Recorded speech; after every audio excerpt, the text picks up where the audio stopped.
Hi everyone, my name is Cyan. For anyone following me on Twitter or YouTube, you're already familiar with me, you already know what I'm about, but I'm going to talk to anyone who might be watching who doesn't know who I am. I am a freelance esports journalist and content creator. I work primarily with StarCraft 2 content, as that's my favorite game and my favorite esport in the world. I also work with Overwatch, primarily secondary to that. That's a scene that I'm trying to get more involved with because I really like that game. And I've written and produced content for different esports games, for different issues, generally sports in the past. I have a lot of content here on my own personal YouTube, and I've worked with Esports Heaven quite a bit as well. I'm fairly new to all of this. I think I'm still fairly new. I've been going for several months now, and today I want to talk about an issue that's kind of sprung up between myself and Esports Heaven and theScore esports. Before I get into this, I want to tell you this is like my 9th time trying to shoot this video. I'm going to try and stay really concise and to the point and as edit-free as possible, because normally I edit the crap out of my videos, and I don't think that's the right way to go with this one.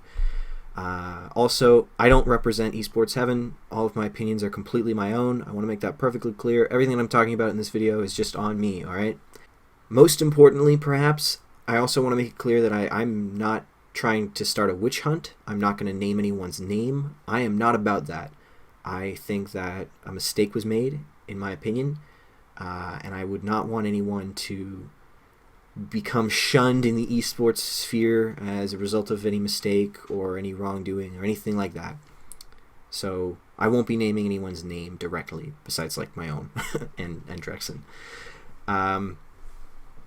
In December, I reached out to Jason Lake from Complexity, Katz from Root Gaming, and Marty from Splice to talk about how teams decide which games that they want to be a part of, which scenes are, like attractive to them, when is the time to pull out of a scene. This is on the back of Splice opening a StarCraft 2 roster, signing Solar. I thought that was super exciting. I was really happy by that.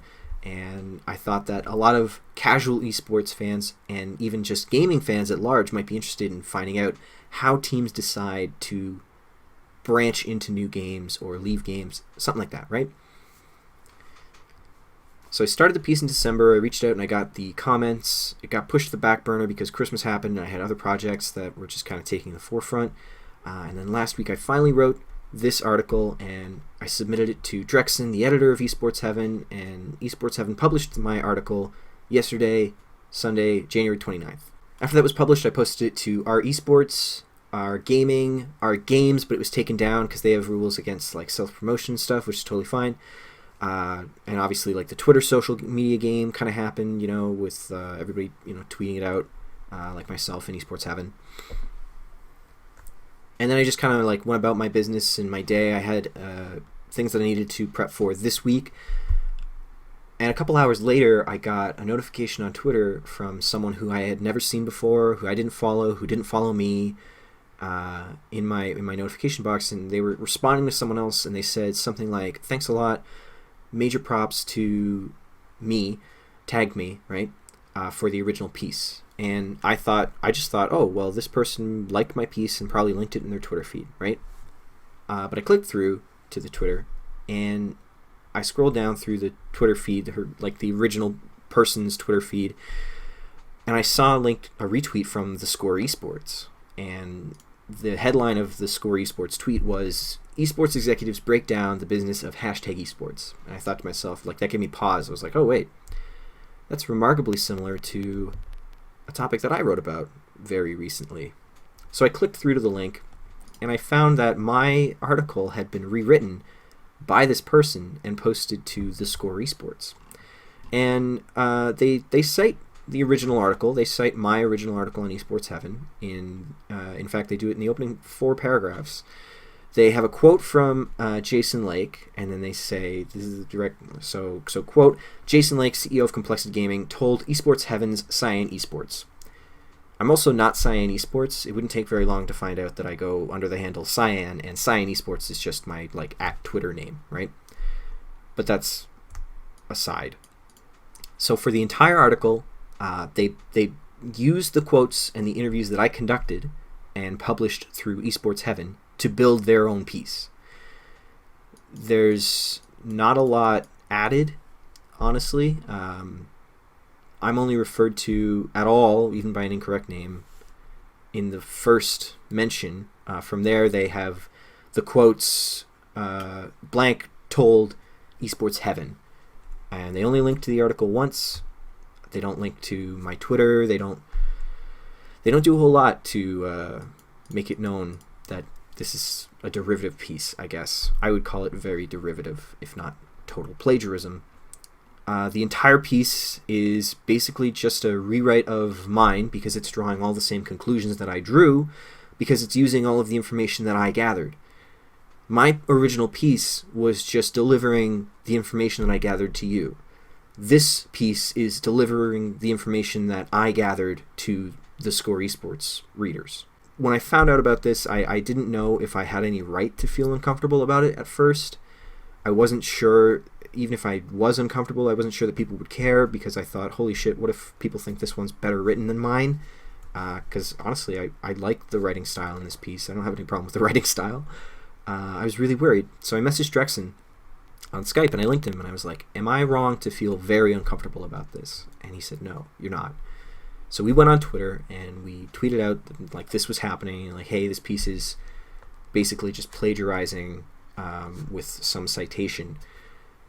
And people kind of like rallied to the cause. It was the most rallying around a cause I've been involved with in esports that I've ever seen. So I was really, really fortunate to have that, and I'm really pleased to see that, and I'm really thankful to see that too. You know, count your blessings, you know, silver lining, right?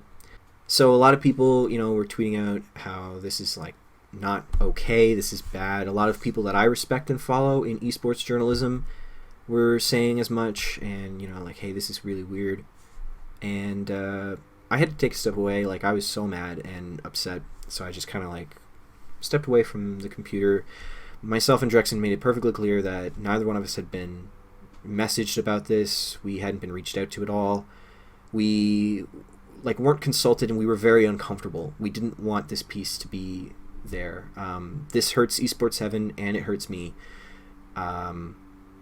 It means that people who might read this piece on esports heaven might also just read it on theScore and then skip esports heaven, right? And esports heaven is a smaller publication, wants to have all the page views that they can, and I'm a very small potato compared to theScore esports. theScore esports has almost 300,000, 270,000 followers on their Twitter. I have 400, period. Not 400,000, just 400, right? So when you take the work that I did and repurpose it for your own brand, you're not giving me exposure. People aren't clicking through to follow me because you rewrote my article. You don't even link in my Twitter or anything. It's very rare, in my experience, for people to click through an extra time, you know, or to hit a button an extra time. So when you repurpose an article like this, you make it harder for me to get noticed because the work that I did, that I worked hard on, is not unique anymore. It's just another piece. And that's really disheartening. It's tough. So we made it clear that we were uncomfortable with this happening. And I came back this morning, and theScore still hasn't said anything about it. The article's still up. Nobody's said anything at all. I've been followed by a number of writers from theScore esports, which I think is pretty interesting. None of them have said anything. None of them reached out to me or anything like that. They've just followed me. That's weird. I like theScore esports, you know. This isn't like a news feature that people are reporting on. This isn't breaking news, and people are talking about the breaking news and citing me as the initial reporter and esports heaven as the initial publication. That's not what's happening. This was just a feature, you know. I would understand if it was like a breaking news thing. I would understand if they took a part of what was said here and extrapolated on it and wrote their own piece about a part of what I found. Even that, you know, like even that. theScore, this isn't the first time that theScore has written about something that I did. I did that interview with Artosis when Pro League shut down. It was super topical, and they took a couple of the lines from that and talked about that particular section of a very long interview, and that's totally, totally fine. I was even really excited about it. I tweeted it out myself, like, hey, look, theScore featured me, blah, blah, blah, right? Because it was exciting to me. That's like real exposure.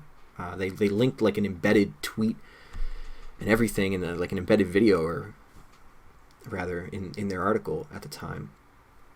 So I count this as something very different from like a standard practice.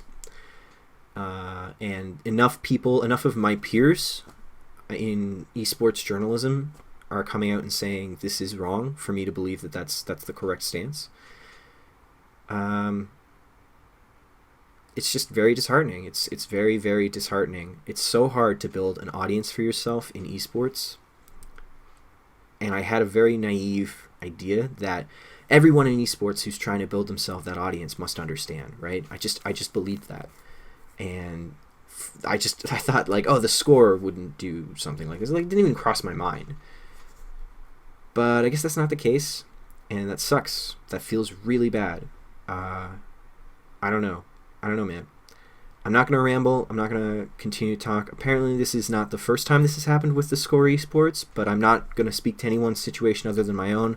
I don't know enough about other people's situations. I am uncomfortable with this piece existing. I would love to hear something from theScore, but I'm pretty sure they're just going to ignore everything and wait until it goes away, taking that approach. I don't understand why this happened. I don't understand how this happened. But whatever, I take it all in stride, I suppose, right? I'm going to try and do that. So thanks for tuning in. Thanks for listening to me ramble and rant. So thanks, guys.